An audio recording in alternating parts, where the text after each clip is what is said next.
महाराज जी के श्री चरणों में साष्टांग दंडवत प्रणाम। महाराज जी, एक जिज्ञासा है महाराज जी। जैसे हम पूर्व में इस मार्ग में, भजन साधन के मार्ग में आए थे, तब वैराग्य भी बहुत तीव्र था महाराज जी, और भजन करने में भी खूब मन लगता था।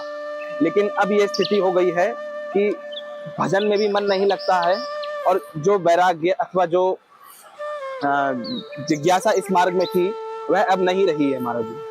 इसका क्या कारण है महाराज जी, कृपया मार्गदर्शन। आपने प्रश्न किया है, यह प्रश्न प्रायः सभी साधकों के मन में इस प्रकार के प्रश्न होते हैं, और आते ही है ऐसा प्रश्न, क्योंकि जब प्रथम हम इस मार्ग पर चलने लग जाते हैं तो हमारे हृदय में अत्यंत तीव्र वैराग्य की उत्कंठा होती है, और हमारा वैराग्य उस समय बहुत तीव्र होता है।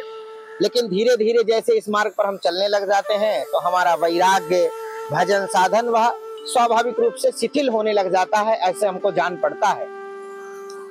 सबसे पहले तो कहीं ना कहीं इसमें हमारी स्वयं की कमी होने के कारण ही हमारा वैराग्य और हमारा भजन साधन कम हो जाता है।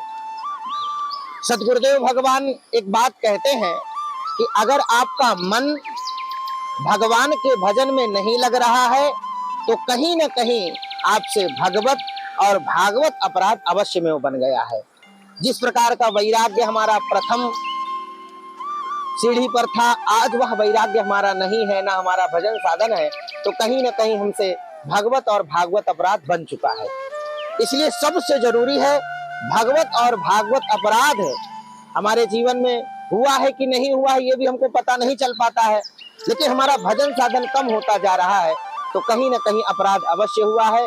उस अपराध के मार्जन के लिए किसी सच्चे संत सदगुरु का आश्रय लेकर के उनका चरणोदक पान करते हुए, उनसे क्षमा याचना करते हुए, भगवान से क्षमा याचना करते हुए और पुनः भजन में लगने पर उसका वैराग्य फिर उसी प्रकार से अग्रसर हो जाएगा और पुनः वह भजन में उसी प्रकार से लगने लग जाएगा।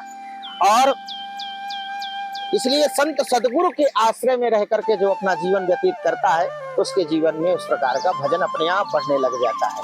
जय सिया राम।